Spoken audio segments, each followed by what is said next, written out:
আম্মা জান তিলাওয়াত করতেছিলেন, ওয়াবাদালাহুম মিনাল্লাহ মা লাম ইয়াকুনু ইয়াহতাসিবুন।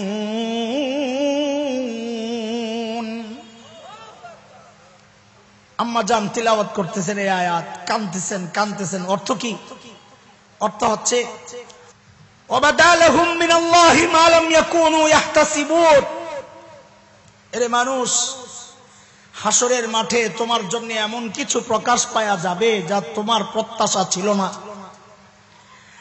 এই আয়াত পড়ে আম্মাজান কাঁদতেছেন। কান্দার কথা তো না, কারণ তিনি তো জান্নাতি সুসংবাদ পাওয়া গেছেন, তার তো কান্নার কথা ছিল না। অথচ আমরা নিশ্চিন্তে বসে আছি যে আমি নিজেকে যা মনে করতেছি হাসরের মাঠে মনে হয় আমি ওইভাবেই উঠব। আমি নিজেকে আলেম মনে করতেছি, কিন্তু আমার খবর নাই নিয়তের গড়বড়ির কারণে ভিতর কখন খোসা হয়ে গেছে, খোসা নাই কিচ্ছু। হাসরের মাঠে যায় দেখবো আলেম তো না, জালেম হিসাবে মালিকের সামনে উঠছি। ওয়াবাদালাহুম মিনাল্লাহ মা লাম ইয়াকুনু ইয়াহতাসিবুন। আমি হাজী সাহেব, নিয়তের গড়বড়ির কারণে উপরে লেভেল তো লাগছে হাজী সাহেব। ওয়াবাদালাহুম মিনাল্লাহি মা লাম ইয়াকুনু ইয়াহতাসিবুন। অথচ দেখা যাবে নিয়তের গড়বড়ির কারণে আল্লাহর সামনে এমন কিছু প্রকাশ পাইছে যে আমার উপরের লেভেলের সাথে ভেতরটা আর মিলতেছে না।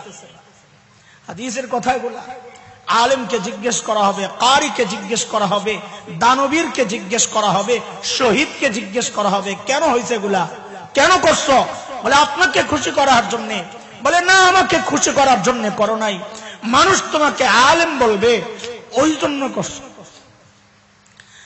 মানুষ তোমাকে কারি বলবে ওই জন্য পড়ছো।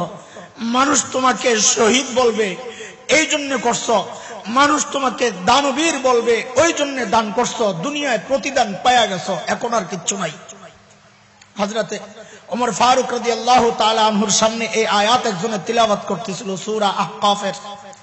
আযহাবতুম তাইয়্যিবাতিকুম ফি হায়াতিকুমুদ দুনিয়া ওয়াস্তামতা'তুম বিহা فاليوم تجزون عذاب الهون بما كنتم تقولون على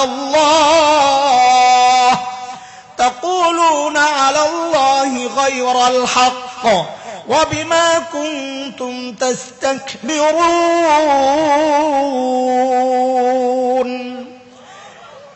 দুনিয়ায় ভোগ করে ফেলছো, এখন আর ভোগ করার কিচ্ছু নাই। এই আয়াত শুনে হযরত ওমর কাঁদতেছেন।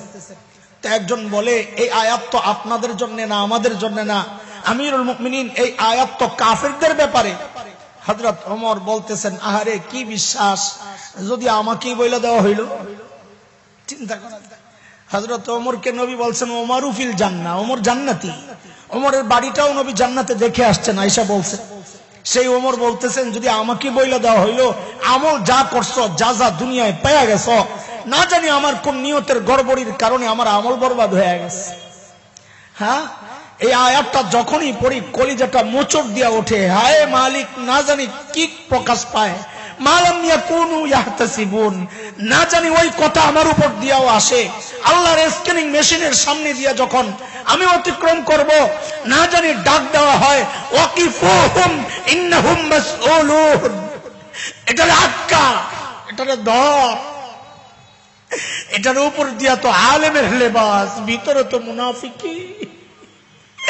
এটার উপর দিয়া তো হাজির লেবাস, ভিতরে তো মুনাফিকি। ইন্নাহুম মাসউলুন, এটার জিজ্ঞাসাবাদ করব। যদি জিজ্ঞাসার মুখোমুখি হয়ে যায়, বাঁচার কোনো উপায় নাই।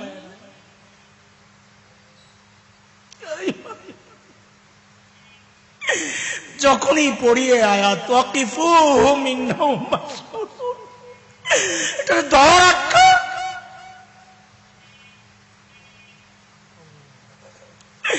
নিয়তের গড়বড়ির কারণে উপরে লিবাস তো একটা, ভিতরে আরেকটা।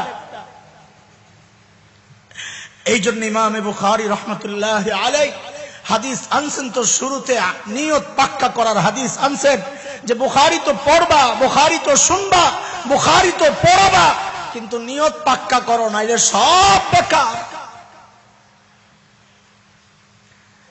আমলের সংখ্যা কোনো দাম নাই, আল্লাহর কাছে সংখ্যার কোনো মূল্য নাই। কয়বার হজ করছেন কোনো মূল্য নাই, আল্লাহর কাছে মূল্য আমলের কোয়ালিটির, কার আমল কত সুন্দর।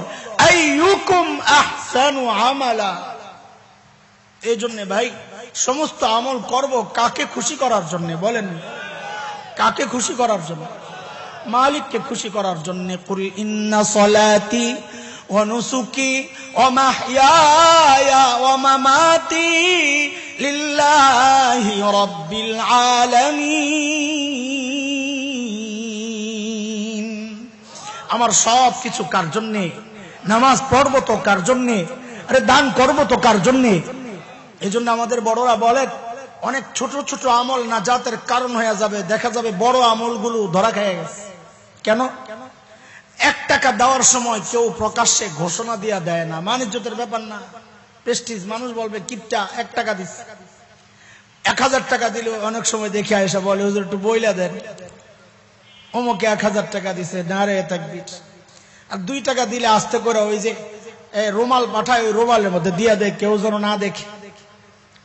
তো দেখো ওই 2 টাকার আমলটাই আল্লাহর কাছে কবুল, কারণ তার মধ্যে ইখলাস ছিল, কাউকে দেখানো বরং গোপন করা মাকসাদ ছিল। আর 1000-এর মধ্যে মানুষকে দেখানো মাকসাদ ছিল।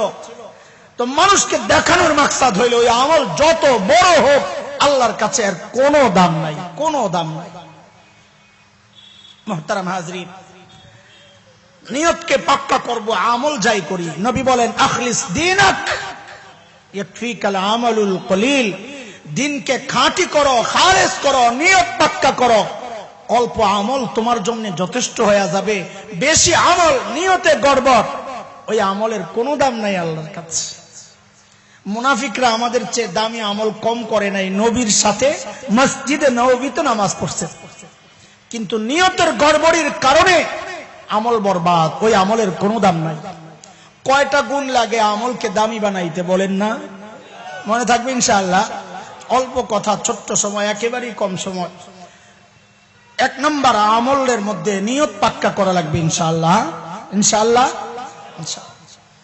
2 নম্বর, তরিকা ঠিক হওয়া লাগবে। নিয়ত তো পাক্কা কিন্তু তরিকা ভুল। তরিকা একটাই, নবী আলাইহিস সালামের তরিকা, খুলাফায়ে রাশিদিন হযরতে সাহাবায়ে কেরামের তরিকা। নবীর তরিকা তো আল্লাহ বলেছেন, সাহাবীদের তরিকার কথা আল্লাহও বলেছেন, নবীও বলেছেন। নবী বলেছেন আলাইকুম বিসুন্নতি ওয়া সুন্নাতিল খুলাফাইর রাশিদিন আল মাহদিয়্যিন। ফলো করো আমার খলিফাদেরকে, রাশিদিন মাহদিয়িন, হেদায়েত প্রাপ্ত যারা সঠিক পথে আছে। আল্লাহ বলেছেন সূরা তাওবা والسابقون الأولون من المهاجرين والأنصار والذين اتبعوهم بإحسان رضي الله عنهم ورضوا عنه وأعد لهم جنات تجري تحتها الأنهار خالدين فيها أبدا ذلك الفوز العظيم।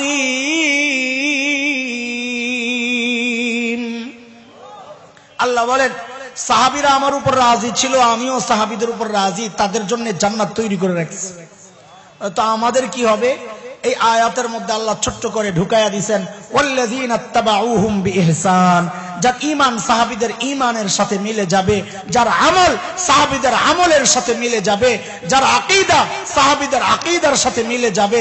আল্লাহ বলেন বান্দা তোমার জন্যও জান্নাত রেডি।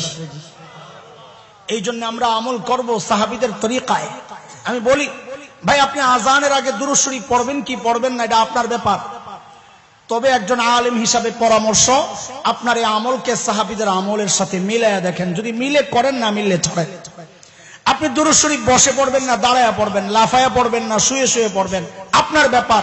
আলেম হিসাবে পরামর্শ, এই আমলটাকে সাহাবীদের আমলের সাথে মিলায়া দেখেন। যদি মিলে যায় করেন, না মিললে ছাড়েন। আপনি ঈদে মিলাদুন নবী উদযাপন করবেন কি করবেন না আপনার ব্যাপার, তবে আলেম হিসাবে পরামর্শ আপনার এই আমলকে সাহাবীদের আমলের সাথে মিলায়া দেখেন। যদি মিলে করেন, না মিললে ছাড়েন। তরিকা যদি গলত হয় নিয়ত যদি সহিও হয় ওই আমলেরও কোনো দাম নাই। তরিকা সহি, নিয়ত গলত, ওই আমলেরও দাম নাই। যেমন মুনাফিকদের আমল, নবীর সাথে তরিকা তো সহি, নবী যেমনি নামাজ পড়ছেন অমনি নামাজ পড়ছে, কিন্তু নিয়ত খারাপ, এই জন্য ওই আমলের কোনো দাম নাই। নিয়ত তো পাক্কা, তরিকা গলত, ওই আমলেরও কোনো দাম নাই। যেমন বিদআতীদের আমলের কোনো দাম নাই, কারণ তাদের নিয়ত তো পাক্কা, নবীকে ভালোবাসে, আশিকে রাসূল, কিন্তু যা করে এগুলা কোন সাহাবী কোনোদিন করেন নাই। বুঝা গেল নিয়ত তো পাক্কা, তরিকা গলত, বিদআতীদের আমলেরও কোনো দাম নাই। নিয়ত গড়বড়, তরিকা পাক্কা, মুনাফিকের আমলেরও কোনো দাম নাই। হযরত মুফতি শফি রহমতুল্লাহ আলাইহি দারুণ একটা উদাহরণ দিছেন। নিয়ত পাক্কা, তরিকা গলত, আমলের দাম নাই। উদাহরণ দিছেন তিনি, দেখেন, খেয়াল করেন। বলে একটা ব্ল্যাকবোর্ডের মধ্যে হযরত এক লেখছেন, এক লেখে ডান পাশে একটা জিরো বসায়া দিছেন। কত হইল ভাই? তার মানে কি এই জিরোটা একের মর্তবা 10 গুণ বাড়াইয়া দিছে না? ঠিক আছে কথা? 10-এর সাথে আরেকটা জিরো বসাইছেন, কত হইছে? মানে এই জিরোটা 10-এর 10 গুণ বাড়াইয়া দিছে না? 100-এর সাথে ডান পাশে আরেকটা জিরো বসাইছেন, কত হইছে? 1000। তার মানে জিরোটা 100-এর 10 গুণ বাড়াইয়া দিছে। মানে কি এক একটা জিরো বাড়ে, সংখ্যাটার গুণ 10 গুণ করে বাড়তে থাকে। ঠিক আছে কথা? এখন এক আল্লাহর বান্দা মনে মনে চিন্তা করে, হাই রে, যেই জিরোর এত পাওয়ার, যেই জিরোর এত পাওয়ার যে একের দাম 10 গুণ করে বাড়াইতে থাকে, ওই জিরোটারে পরে নিব কেন? এর একটা ইজ্জত আছে না? জিরোর তো একটা ইজ্জত আছে, এত পাওয়ার, একের দাম বাড়ায় দেয়, যেহেতু ইজ্জত আছে, তো উনি তো আমির সাহেবরে একের পরে না, আমির সাহেবরে আগে লই আই। বুঝে আসছে কথা? এখন কি করছে বান্দা? একরে জায়গাত রেখে ডান পাশের জিরো আইনা বাম পাশে বসাইছে। দেখেন, নিয়ত কিন্তু পাক্কা। যেই জিরোর এত পাওয়ার, যেই জিরো 1-কে 10 গুণ বাড়াইয়া দেয়, ওই জিরো পরে কেন যাবে? তার সম্মান। নবী বলেছেন, তোমাদের যারা বড় তাদেরকে ইজ্জত করো, হ্যাঁ, যারা ছোট তাদেরকে স্নেহ করো। হাদিসের উপর আমল করছে। জিরো বড়, কারণ জিরো 1-এর গুণ বাড়াইয়া দিছে কয় গুণ? উনি মহব্বত কইরা, নিয়ত কিন্তু পাক্কা। আছে আশিকে জিরো, এই আশিকে জিরো আমলটারে, জিরোটারে আইনা 1-এর বাম পাশে, মানে আগে দিয়া লাগাই। এখন 1-এর দাম বাড়ছে কত? কত? যদি বাই চান্স 1 আর 0-র মাঝখান দিয়ে একটা ফোঁটা পড়া যায়, তখন তো সর্বনাশ। তখন ওই জিরো 1-এর দাম কমায় দিবে 10 গুণ। 0.1 মানে কি 10 ভাগের 1 ভাগ, আরেকটা বসাইবেন আরো কম। ওই বেদাত আর আমলের মাঝখানে যদি খালি শিরিক ঢুকে যায়, তাইলে আমলের দাম খালি কমাইতে থাকে। ওই ফোঁটাটা হইল শিরিক। জিরো খালি বাড়াইতে থাকেন বাম পাশে একটা একটা কইরা। 1-এর দাম বাড়বে, বলেন না বাড়বে? 1000টা বসাইলে বাড়বে? বাড়বে না। কেন বাড়বে না? হচ্ছে এই জন্য তুমি জিরো বসাইছো, নিয়ত তো পাক্কা, জিরোরে ইজ্জত করছো, কিন্তু তরিকা সহি না। 1-এর মর্যাদা বাড়াইতে হইলে তরিকা হচ্ছে 1-এর ডান পাশে জিরো বসাইতে হবে। নিয়ত পাক্কা, তরিকা গলত, আমলের কোনো দাম নাই। বুঝে আসছে না কথা? এইবার তুমি এশকে রাসূল দিয়া যা যা করো, খালি দেখো তরিকা ঠিক আছে কিনা। যদি তরিকা ঠিক না থাকে, তাইলে বোঝা গেল এই ঈদে মিলাদুন নবী হোক আর মিলাদ হোক আর জিলাপি হোক, সবগুলা হইল 1-এর বাম পাশে জিরো বসতেছে, কোনো দাম নাই। আল্লাহ বলেন, লিয়াবলুয়াকুম আইয়ুকুম আহসানু আমালা ওয়া হুয়াল আজিজুল গফুর। আরে ভাই, মালিকের সামনে তো দাঁড়াইতে হবে, আমলকে ভারী করো। নবী বলেন, আমল ভারী করবা কেমনে? আমার কাছে সহজ ব্যবস্থা আছে। শেষ হাদিস শোনায় দিয়েছেন হযরতে আবু হুরায়রা রাদিয়াল্লাহু তাআলা আনহুর বর্ণনা। কি কথা! কালিমাতান হাবিবাতান ইলার রহমান খফীফাতান আলাল লিসান সাকিলাতান ফিল মিজান সুবহানাল্লাহি ওয়া বিহামদিহি। পড়েন না, সুবহানাল্লাহি ওয়া বিহামদিহি সুবহানাল্লাহিল আযীম।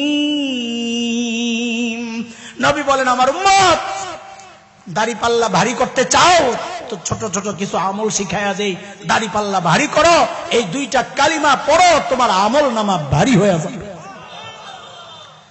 বলে কেন এই ছোট্ট আমলে এত ভার কেন?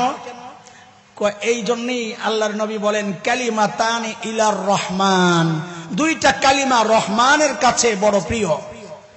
হাবিবাতানি ইলার রহমান, দুইটা কালিমা রহমানের কাছে এত প্রিয়। মুহাদ্দিসরা বলেন এখানে আল্লাহর রাসূল হাবিবাতানি ইলাল্লাহ বলেন নাই, বলেছেন ইলার রহমান, রহমানের কাছে এত প্রিয়। কেন? আল্লাহর আসল নাম বাদ দিয়া তার গুণবাচক নাম আনলেন কেন নবী? নবী বলেন, আরে আল্লাহ তোমারে যে বদলাটা দিতেছে, অল্প পড়তেছো কিন্তু আমল নামা ভারী, আমল কষ্ট কম, বিনিময় দিতেছেন বেশি, এটা রহমানের কাজ। রহমান বান্দা যা করে বিনিময় অনেক বাড়াইয়া দেন। হাবিবাতানে ইলার রহমান খফিফাতানে আলাল লিসান, জবানে হালকা। জবানে, এই কথাটা বলার জন্য আপনার ঘরে এই পর্যন্ত আনছি। জবানে হালকা যে পড়েন তো আমার সাথে, সুবহানাল্লাহি ওয়া বিহামদিহি সুবহানাল্লাহিল আযীম। কষ্ট হইছে বলতে? কষ্ট হয় নাই, তাহলে বোঝা গেল এটা হালকা না। কিন্তু আসলে মুহাদ্দিসরা বলেছেন না এইটা না, এইটা না, তোমার বুঝা লাগবে। কিন্তু আফসোস, আগে আফসোস করেন এরপরে বুঝেন। এখন যা বলবো আমার মক্তবের বাচ্চাদেরকে বুঝানো সহজ, আপনাদেরকে বুঝানো কঠিন। এখন যা বলবো আমার মক্তবের বাচ্চারা বুঝবে, আপনারা বুঝবেন না। তার মানে বুঝেন দ্বীনি বিষয়ে আপনি কত দূরত্বে আছেন। আলেমদের সাথে টক্কর দেন, আরে আপনি তো আমার মক্তবের বাচ্চার যোগ্যতাও রাখেন না। কেমনে এত বড় কথা? শুনে মুহাদ্দিসরা বলেছেন জবানে হালকা, কারণ কি? এই দুইটা বাক্য জবানে হালকা, উচ্চারণে হালকা, কারণ কি? কারণ হচ্ছে আরবি হরফে যেই হরফগুলো কঠিন, এর মধ্যে কিছু আছে হরফে ইস্তিআলা, খুসসা, দাগতিন, কিজ। হরফে ইস্তিআলা মোটা হরফ, এগুলো উচ্চারণ করা কষ্ট। এই পুরা কালিমাগুলোর মধ্যে মোটা হরফ খালি একটা, জা, এই জন্য উচ্চারণ করা সহজ। আরবি হরফের মধ্যে কিছু হরফ আছে হরফে সিদ্ধা, হ্যাঁ, কত, আদ, 6টা হরফ, 7টা। এই হরফগুলো বাক বা কাফতা, এই হরফগুলো হরফে সিদ্ধা, শক্ত। বলে এই হরফগুলোর মধ্যে খালি বা আছে, সুবহানাল্লাহ, এই জন্য উচ্চারণ করা সহজ। আরবি হরফের মধ্যে দুইটা হরফ, হরফে সাকিলা, সিন আর শিন। এই পুরা ইয়ার মধ্যে খালি একটাই আছে, সিন। আরবি বাক্যের মধ্যে জুমলা ফেলিয়া আছে, জুমলা ইসমিয়া আছে। জুমলা ইসমিয়া সহজ, দুইটা বাক্যের মধ্যে একটাও জুমলা ফেলিয়া নাই। আরবি শব্দের মধ্যে মুনসারিফ, গায়রে মুনসারিফ, গায়রে মুনসারিফ কঠিন, মুনসারিফ সহজ। এই পুরা বাক্যগুলোর মধ্যে একটাও গায়রে মুনসারিফ শব্দ নাই। এগুলা যদি বলি, এতক্ষণ যা বলছি মনে মনে চিন্তা করতেছেন কি কইলো, কিচ্ছুই তো বুঝলাম না। অথচ আমার প্রাথমিক ছাত্রদেরকে যদি বলি, সে বুঝবে, সে বুঝবে মুনসারিফ গায়রে মুনসারিফ কাকে বলে, সে বুঝবে হরফে সিদ্ধা কাকে বলে, সে বুঝবে হরফে সাকিলা কাকে বলে, সে বুঝবে হরফে ইস্তিআলা কাকে বলে, সে বুঝবে জুমলা ফেলিয়া, জুমলা ইসমিয়া কাকে বলে। আপনি কিছুই বুঝতেছেন না। মানে কি? ওস্তাদ থাক দূরের কথা, উপরের ক্লাসের বাচ্চা থাক দূরের কথা, মুক্তব আর প্রাথমিক স্তরের যে বাচ্চা, ওই বাচ্চা দিন যতটুকু বুঝে অতটুকু বুঝার যোগ্যতাও আপনার নাই। অথচ সেই আপনি এই বাচ্চার ওস্তাদকে দিন শিখাইতে আসেন। আফসোস কথা। খালাস, আমি আর কথা বাড়াবো না, অনেকে কষ্ট পাবেন। আমাদের ভিতরে অনেক কষ্ট মাঝে মধ্যে বের হয়ে যায়, করব কি? এগুলা যখন চিন্তা করি, বলতে চাই না আপনারা কষ্ট পাইবেন, কিন্তু করব কি? না বললেও তো বুঝবেন না। পড়েন সাথে, সুবহানাল্লাহি ওয়া বিহামদিহি সুবহানাল্লাহিল আযীম। শেষ কথা আমার, এই দুইটা শব্দ পড়ব এই চিন্তা করে করে। সুবহানাল্লাহি ওয়া বিহামদিহি, এই শব্দটা হচ্ছে অর্থ কি? অর্থ হচ্ছে আমি প্রশংসা করতেছি আল্লাহর, ওই আল্লাহর যিনি সমস্ত অক্ষমতা দুর্বলতা থেকে পবিত্র, যিনি শিরক থেকে পবিত্র, সব যত নেগেটিভ যত জিনিস আছে সব কিছু থেকে আমার মালিক পবিত্র, এবং আমি তার প্রশংসা করতেছি। প্রশংসা ভালো জিনিসের করে না খারাপ জিনিসের করে? এটাকে বলে আল্লাহর দুইটা সিফত আছে, একটা হচ্ছে জামাল, আল্লাহর সৌন্দর্য বর্ণনা। সুবহানাল্লাহি ওয়া বিহামদিহি দ্বারা আল্লাহর সৌন্দর্য বর্ণনা হচ্ছে। সৌন্দর্য এর কারণে মানুষের দিলের মধ্যে মহাব্বত তৈরি হয়, যোগ্যতার কারণে মহাব্বত তৈরি হয়। আলেমকে, একজন ভালো আলেমকে আপনি মহাব্বত করতেছেন কিসের কারণে? তার যোগ্যতার কারণে। একজন মানুষ সুন্দর, তাকে মহাব্বত করতেছেন সুন্দর হওয়ার কারণে। যোগ্যতা থাকলেই মানুষের মহাব্বত বসে দিলের মধ্যে। আল্লাহ তাআলার জামালের প্রশংসা যখন হবে বারবার সুবহানাল্লাহি ওয়া বিহামদিহি যখন পড়বেন, অটোমেটিক আপনার দিলের মধ্যে আল্লাহর মহাব্বত তৈরি হবে। কাজী এখন থেকে সুবহানাল্লাহি ওয়া বিহামদিহি পড়বেন আর চিন্তা করবেন আমি আল্লাহর জামাল আর সৌন্দর্য বর্ণনা করছি কেন? যেন আমার দিলের মধ্যে মহাব্বত তৈরি হয়। দ্বিতীয় অংশ সুবহানাল্লাহিল আযীম, মানে আল্লাহর বড়ত্ব। আযীম, আমার মালিক অনেক মহান, অনেক বড়, অনেক ক্ষমতা আমার মালিকের। আল্লাহর বড়ত্ব বর্ণনা করছে, এর মাধ্যমে অন্তরে আল্লাহর ভয় পয়দা হয়। সুবহানাল্লাহিল আযীম পড়লে কি পয়দা হয়? ভয় পয়দা হয়। তো এই দুইটা ছোট্ট বাক্য দিয়ে আমার কি ফায়দা হচ্ছে? আমি যদি অর্থ বুঝে বুঝে পড়ি তো আল্লাহর মহাব্বত তৈরি হবে আর ভয় তৈরি হবে। মুহাক্কিক আলেমরা বলেন এই মহাব্বত আর ভয় একসাথে হইলে আরবিতে এটাকে বলে খাশিয়া। খাশিয়া এটা অনেক বড় নিয়ামত। আল্লাহ বলেছেন কোরআনে, ইন্নামা ইয়াখশাল্লাহা মিন ইবাদিহিল উলামা। মানুষের মধ্যে আল্লাহর প্রতি মহাব্বত মিশ্রিত ভয়, খাশিয়ত বলা হয়, মহাব্বত মিশ্রিত ভয়। আল্লাহ বলেন মানুষের মধ্যে এই নিয়ামত আলেমদের আছে। কার? তা আপনিও আজকে থেকে সুবহানাল্লাহি ওয়া বিহামদিহি সুবহানাল্লাহিল আযীম ওইভাবে চিন্তা করে করে পড়েন, তাইলে আল্লাহ তাআলা আলেমদের ওই নিয়ামত আপনারও কিছু দিয়ে দিবেন ইনশাআল্লাহ। আজকের এটাই শেষ কথা। আমরা এই তাসবিহগুলো পড়ব কেন? যেন মহাব্বত আর ভয় পয়দা হয়, দিলের মধ্যে মহাব্বত আর ভয় পয়দা হয়। শুধু ভয় করলেও হবে না, শুধু মহাব্বত করলেও হবে না, মহাব্বত আর ভয়ের মিক্সড লাগবে। ওই মিক্সডের নাম আরবিতে খাশিয়ত। খাশিয়ত এক বড় নিয়ামত। কি নিয়ামত এটা? বুজুর্গরা বলেন যার দিলের মধ্যে খাশিয়ত তৈরি হয়, মহাব্বত আর ভয় একসাথে হইয়া যে নিয়ামতটা তৈরি হয়, ওই নিয়ামতের রেজাল্ট কি? খাশিয়তের রেজাল্ট কি? খাশিয়তের রেজাল্ট হচ্ছে আমল করতে মজা লাগবে, গুনাহ করতে খারাপ লাগবে। কত বড় নিয়ামত এটা! সুবহানাল্লাহি ওয়া বিহামদিহি সুবহানাল্লাহিল আযীম। এটা এমনি এমনি পড়ে ফেলতেছি, কিন্তু এর ভিতরে যে কত রহস্য রয়ে গেছে। আমার হাতে সময় নাই, দূরে যাইতে হবে, না হয় বসে বসে এই আলাপগুলোই পড়তাম করতাম। কিন্তু যিনি সবক পড়াবেন এগুলো কিছু বলবেন, এই জন্য আমি আর ওইদিকে ঢুকতেছি না, যেন এক কথা বারবার না হয়। আমি কিছু উড়া উড়া কথা আপনাদেরকে বলে এই আজকের যে শেষ আয়াত ইমামে বুখারী তার কিতাবে এনেছেন, যে শেষ হাদিস ইমামে বুখারী তার কিতাবে এনেছেন, এর উপর একটু অন্যভাবে সবকের আন্দাজে না, মাদ্রাসার পড়ানোর আন্দাজে না, আপনাদের আন্দাজে কিছু কথা বলার চেষ্টা করলাম। আল্লাহ তাআলা এর উপর আমাকেও আমল করার তৌফিক দান করেন। আমি দোয়া করি আপনাদেরকেও আমলের তৌফিক দান করেন। আমিন আমিন। ওয়া আখিরু দাওয়ানা আলহামদুলিল্লাহি রাব্বিল আলামিন। সুবহানাল্লাহি ওয়া বিহামদি সুবহানাকাল্লাহুম্মা বিহামদিক আশহাদু আল্লা ইলাহা ইল্লা আনতা আস্তাগফিরুকা ওয়া আতুবু ইলাইক। আসসালামু আলাইকুম ওয়া রাহমাতুল্লাহ।